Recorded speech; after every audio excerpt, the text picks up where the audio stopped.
If you are a foundation contractor looking for more business, more leads, more inquiries, then this video is for you.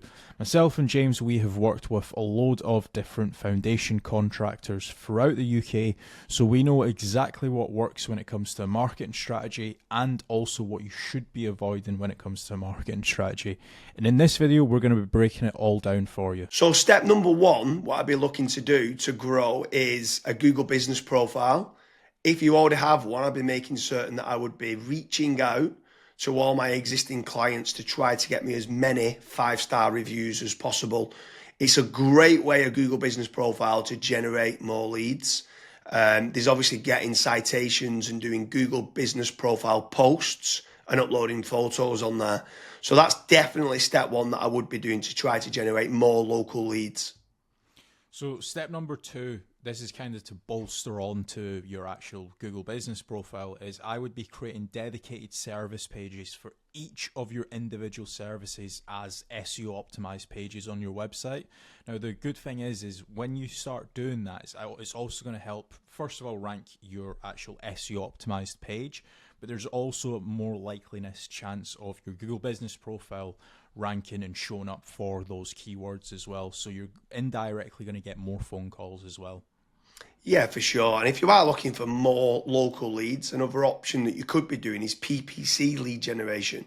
That's pay-per-click within Google or within Bing, where you're trying to target the bottom of the funnel keywords that can try to generate you some more inquiries.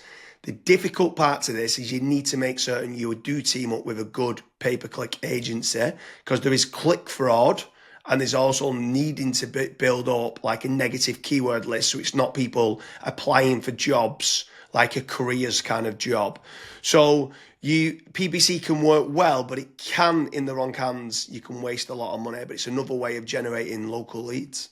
Yeah. And then after that, you've also got like meta ads as well. So like Facebook, Instagram, where the next time when somebody goes on to Facebook, they might be scrolling, they might see your ad.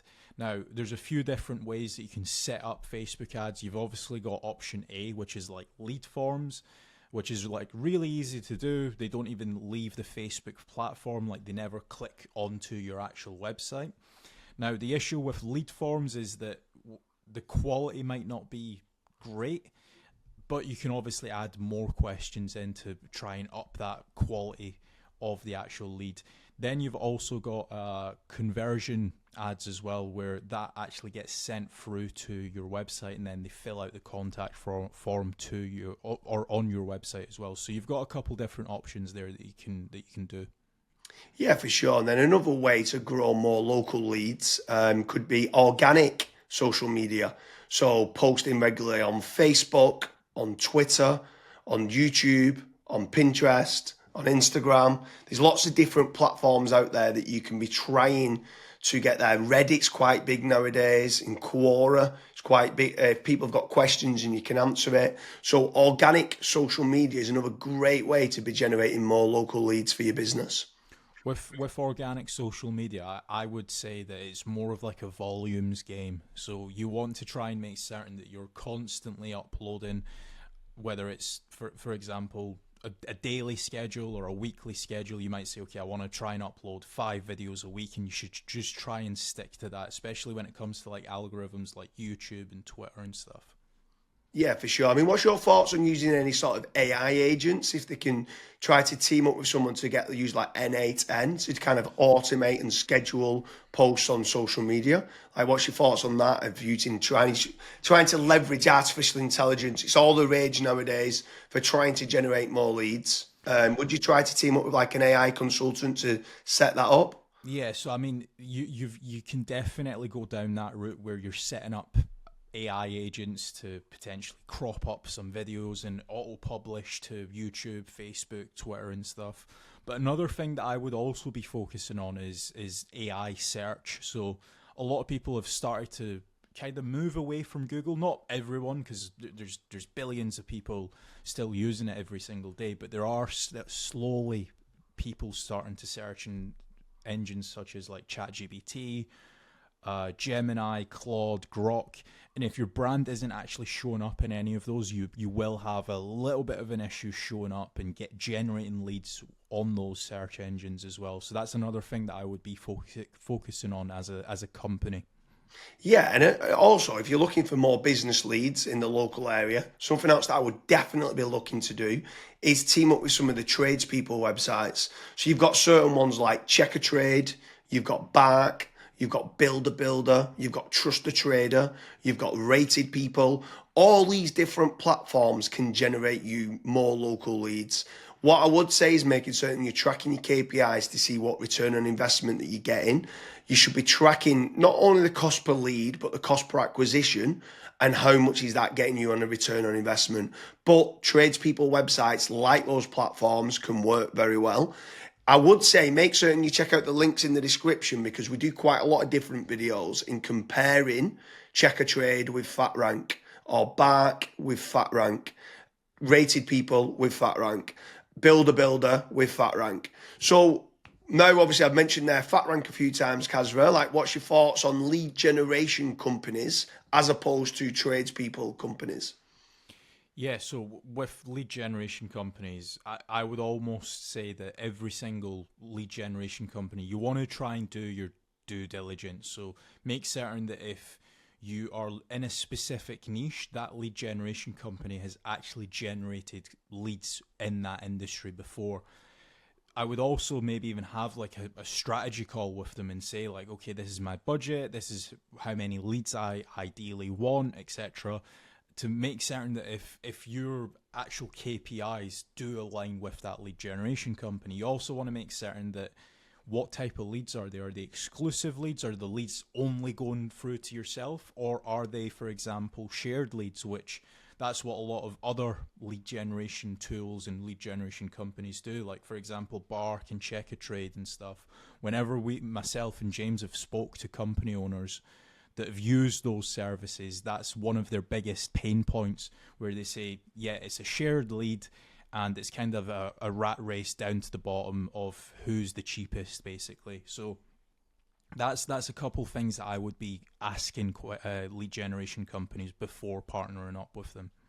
Yeah, for sure. I mean, if anyone is interested in generating more local leads, I strongly recommend heading over to fatrank.com, where we have a commission-based lead generation service. That means you only pay a finder's fee on converted jobs. You have nothing to pay on the pay per lead. You have nothing to pay until you get paid, until you convert that job on a pay per sale basis and you've completed the job and been paid.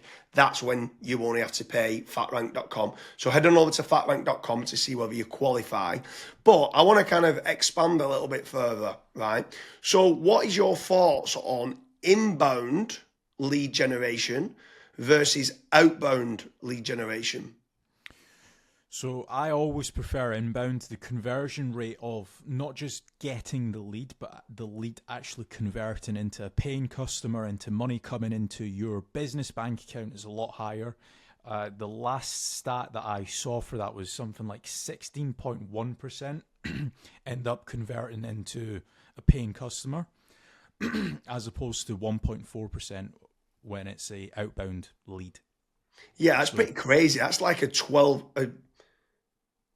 But yeah, it's 12 times more conversion. Yeah, Like, it's exactly. crazy how much more conversion that is. You need to do a lot of volume for kind of outbound, whether it's cold calling or cold email or like LinkedIn Sales Navigator and stuff like that. And sometimes you just need a lot more staff to do it as well. And people sometimes don't. They're looking at the cost going, I want to generate 3 leads. And they're like they think they're generating 3 leads, but they still cost of like the email sending, still cost of then the sales team try to convert them and stuff like that. So yeah, I completely agree with you that inbound leads is so much better than kind of outbound leads. But when what's your thoughts then on some people ask the question that come through that want local leads and then they talk about, are these real-time leads? Like, is real-time leads very important to get? So as soon as they inquire, it comes through to you straight away. Yeah, it's very important. I think the last stat that obviously we this was internally that we saw was if you are able to get a real-time lead, it converts 60% higher than was it 60 or 65%? 60, I think like 63% higher. Right. And when we got the KPIs down, it was like trying to respond in under a minute, and it was like, what? We used to think Yeah. 5 minutes was good, and then when people respond in under a minute, so inquiry comes in, can you either ring them or email them back saying thanks a lot for the inquiry and then getting more information?